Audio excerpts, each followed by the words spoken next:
everyone again, and today will be history, and there is a lot of that out here on Gotland. But the concentration for today will be the city of Visby and its medieval history. And I'm not alone today. I have the company of two students, and I think they should actually introduce themselves. Hello, my name's Joy, and I come from India. Hi, my name is Soraya, and I come from Brazil. We are standing in what actually used to be one of the busiest parts, and most certainly the busiest port in Northern Europe. 800 years ago, this was the main harbour of Visby. Well, it's a park today. It filled with silt and was no longer workable as a harbour. So a new one was built close down by the campus, and trade just moved with it. This has been a trading point for more than 1500 years. But at the end of the Viking Age, early 1100s, a town starts to grow here.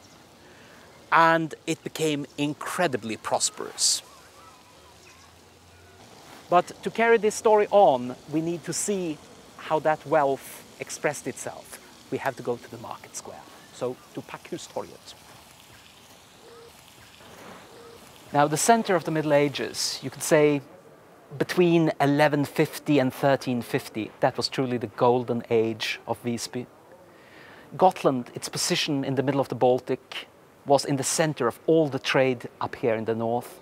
The Gotlanders became the middlemen, and all the wealth that flew into Visby, part of that ended up in buildings like this.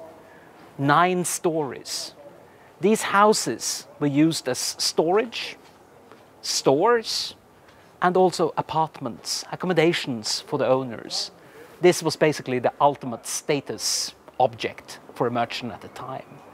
And there would have been something like 50 or 60 of them stretching along this street.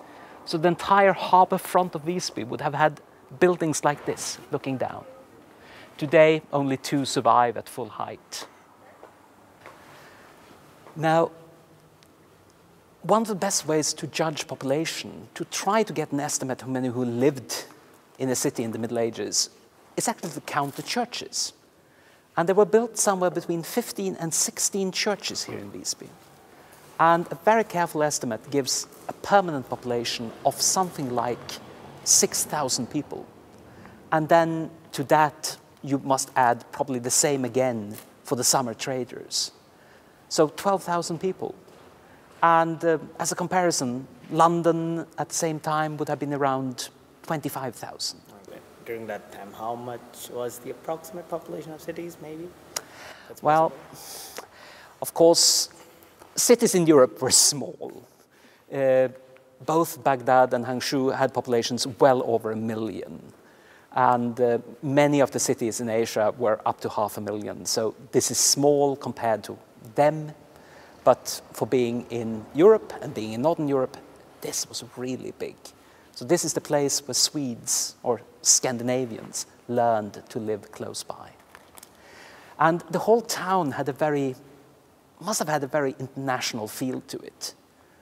Gotlanders and Germans made up the majority of the population.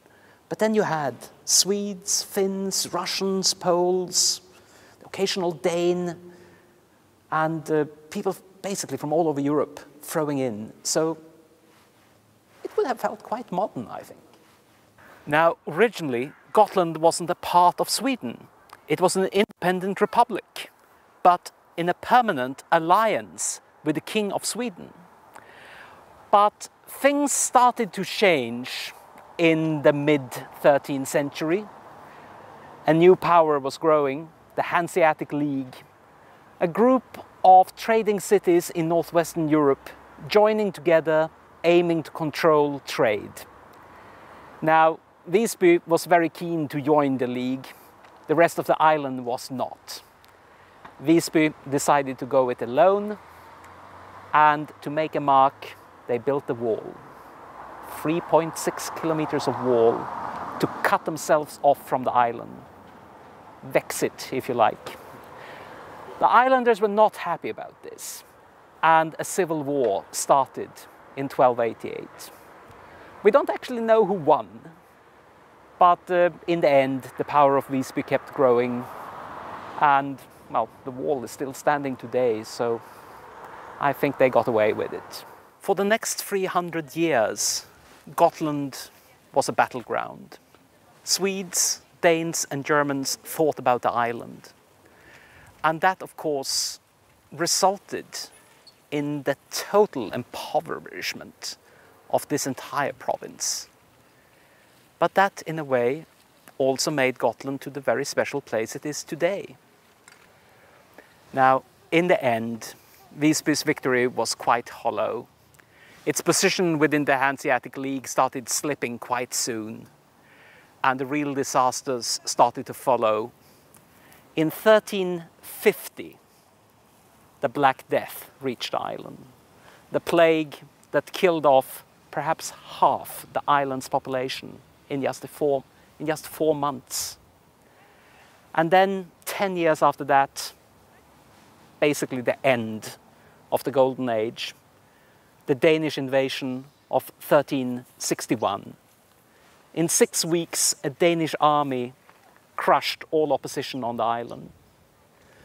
The city and the island was looted into poverty, and Gotland became a Danish province.